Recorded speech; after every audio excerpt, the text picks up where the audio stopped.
Thank you very much, Mr. Chairman. Ladies and gentlemen, good afternoon.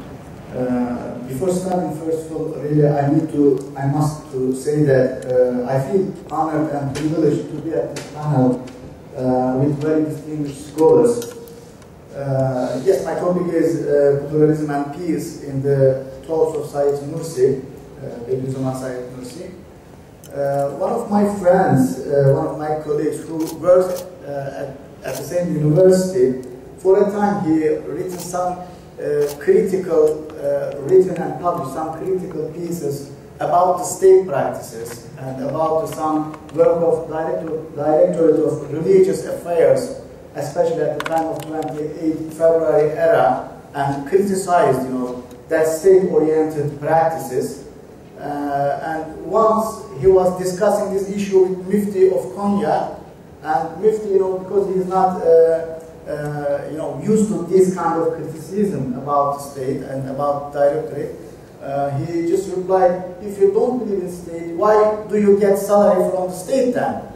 And my friend's reply was really a nice one. Even, Allah gives food, rizq, and any needs to any people, even for those who doesn't believe in Him. So why the state shouldn't pay my salary, where the state is getting the taxes from people and from myself as well? So really the world is created by Allah in a pluralistic way.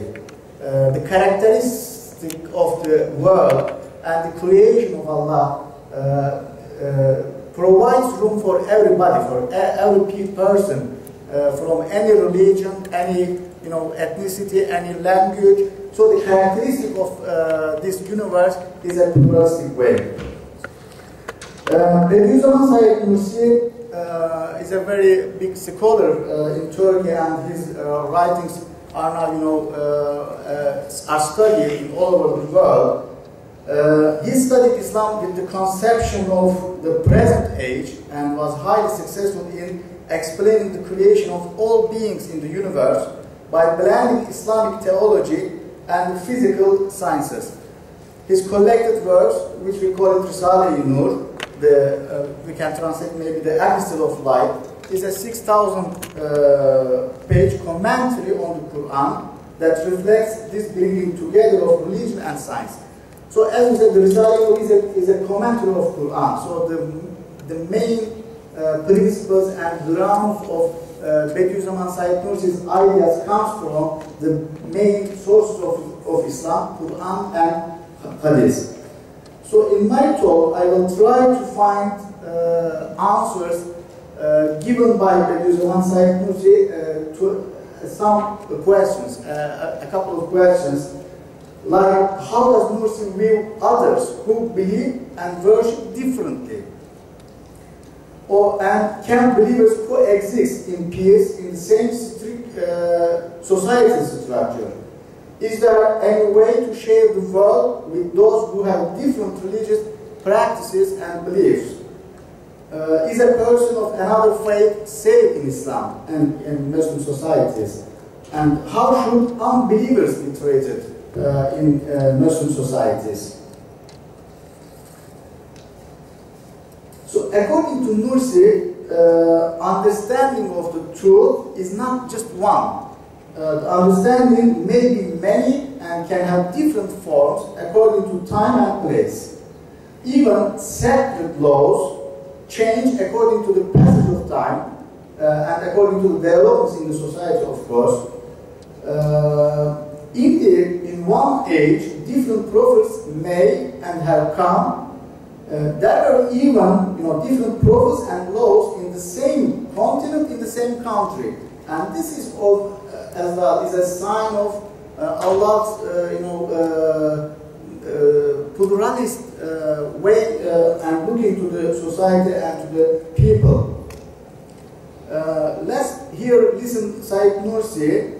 Said Nursi, in one of his writings, he says there is a question there, and if you say the truth is one, how can the different ordinances of the 4 or 12 schools be true? In the Islam we have 4 and in some situations 12 schools. So if there is just one truth, and that is Islam, so how could we have these different schools?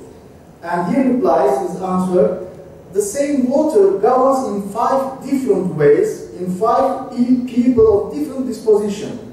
Thus, for one of those ill persons, the water is a cure for his illness, and according to medicine, the science of medicine, is necessary. For another, it's like poison for his sickness and is harmful for him, and medically this will be prohibited. For another, it causes a small amount of harm and can be medically accepted as reprehensible.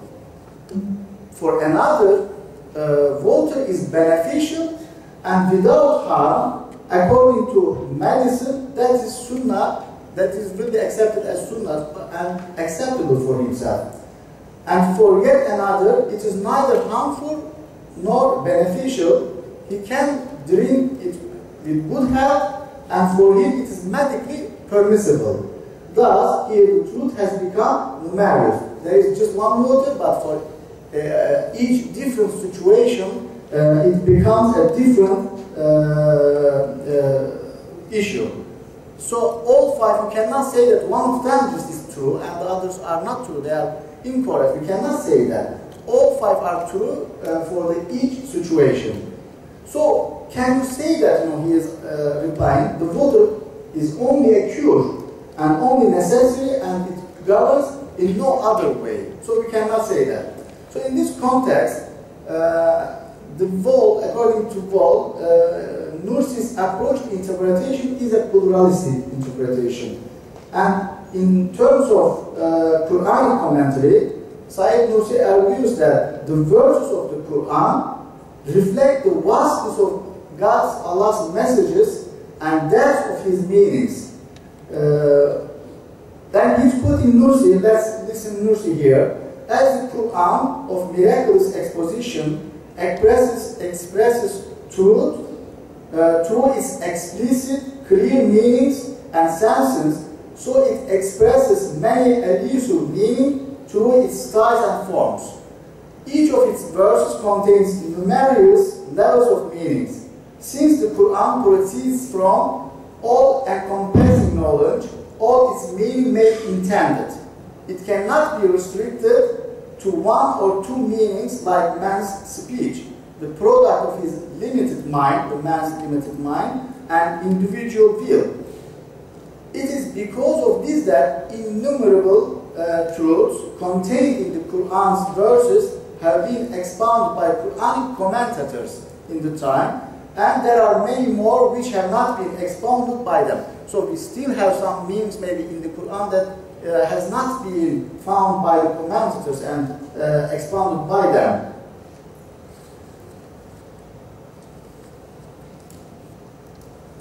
So in applying this principle to the interpretation of the verse, he holds that the prohibition against friendship with Jews and Christians is effective only when they reflect the Jewishness or Christianity. Now he is talking about whether the relationship, the friendship between Jews and Christians and Muslims is possible or not, and he concludes that just as not all of the characteristics of an individual Muslim necessarily reflect the teaching of Islam, so also not all of the qualities of individual Jews or Christians reflect unbelief. So the people that believe other religion as well, they can have some attributes, some characteristics, some specifications that are not, let's say a Jewish or a Christian characteristic, but it's reflecting the nature, the creation of Allah. So it means that is Islamic. So because of those attributions, we can have friendship between the other believers. When we look at Sayyid Nursi's views about the term the other and the others, one of the main concerns that religious pluralism addresses is the concept of the other and the others. So this concept involves social, ethnical divisions, categorizations, and labeling used to maintain traditional religious polarity. Such categories as believers, non-believers, Jewish, Gentile, Christian, non-Christian will be employed in a society. So Nursi states, when you know your way and opinions to be true, you have the right to say, my way is right and the best. You can say this, but you do not have the right to say only my way is right. According to the sense of the eye of contentment is too dim to perceive faults, it is the eye of anger that exhibits all vice. Your unjust view and distorted opinion cannot be all decisive, judge, and cannot condemn the belief of another as invalid. So notice this excerpt is important to accept the others. So you can say, yes, my religion or my idea or my view is the best one, is the beautiful one, but you cannot claim that the only right one, the only good way, belief and view is yours. So this necessitates to accept the others and their views. According to the Nursi, the other and the others, this for the Nursi would be the Europeans at the time, are not the enemies. He even saw them, when we look at his writings, as friends, and he is giving a number of reasons for this, why he is accepting them as friends. First of all, Professor Ibrahim Canan is stating this. First of all, they were the means for our awakening, for Muslims' awakening. And we would obtain signs from them. We had to persuade them that Islam is the religion of peace. And they were our neighbors, and being neighbors necessitated to be friends with each other. At current days, the ethnicity is becoming, a problem area. So the religious view in ethnicity is important to solve so many conflicts. When we look at the Nursi's view about ethnicism, and according to him, there are 4 categories of workers in the palace of the universe, if we accept the universe as a palace. These are angels, animals, plants and inanimate creatures, and humanity. So their diverse duties of worship, in a sense, admit pluralism. His characterization of the universe displays a universal pluralism. So according to Nursi, man is the place of manifestation of all the names, but the names being various has resulted in the universe's variety and the differences in the angels' worship, and has also caused a degree of variety among men. The different laws of the prophets, the different ways of the saints, and the different paths of the purified scholars have arisen from this mystery. So, concerning the ethnicity, Nursi expounds a very well-known verse of the Quran. O mankind, the verse is telling us, we created you from a single pair of a male and a female, and made you into nations and tribes that you may know each other. So only reason is to may know each other, to have knowledge and meet with each other. That is, I created you as peoples, nations, and tribes, so that you should know one another and the relations between you in social life, and assist one another, not so that you should regard each other as strangers, refusing to acknowledge one another, and nurturing hostility and enmity. So this is the meaning of the verse. Nursi states, that is to say, being divided into groups and tribes should lead to mutual acquaintances and mutual assistance not to antipathy and mutual hostility.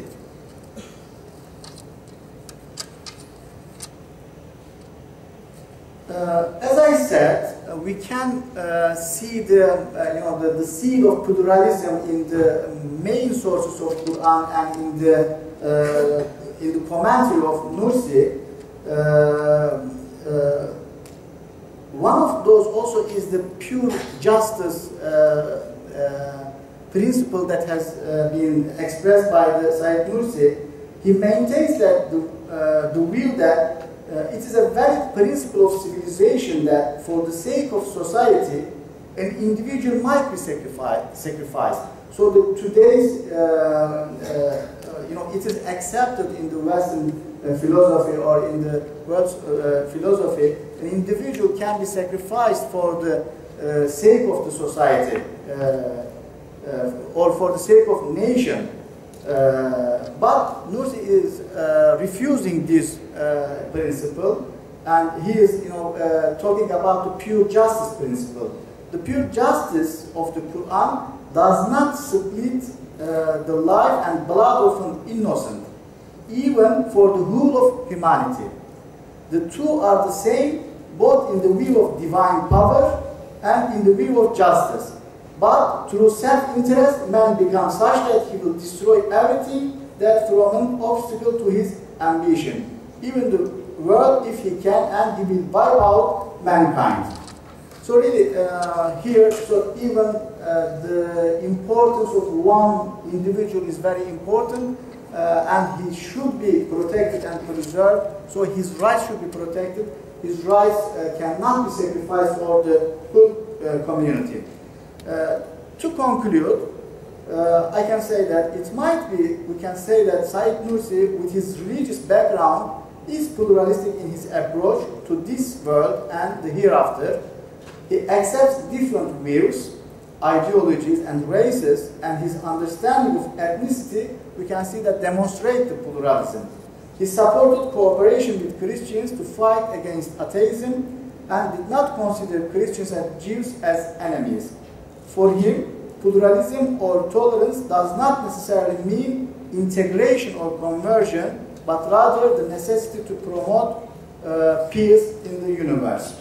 Finally, Nursi communicated a message of hope and tolerance to others when he wrote, "The thing which is most worthy of love is love itself, and that most deserving of enmity is enmity itself. It is love and loving that render people's social life secure and that lead to happiness. It is these which are most worthy of love and being loved, and the time for enmity and hostility is finished." Thank you very much for listening.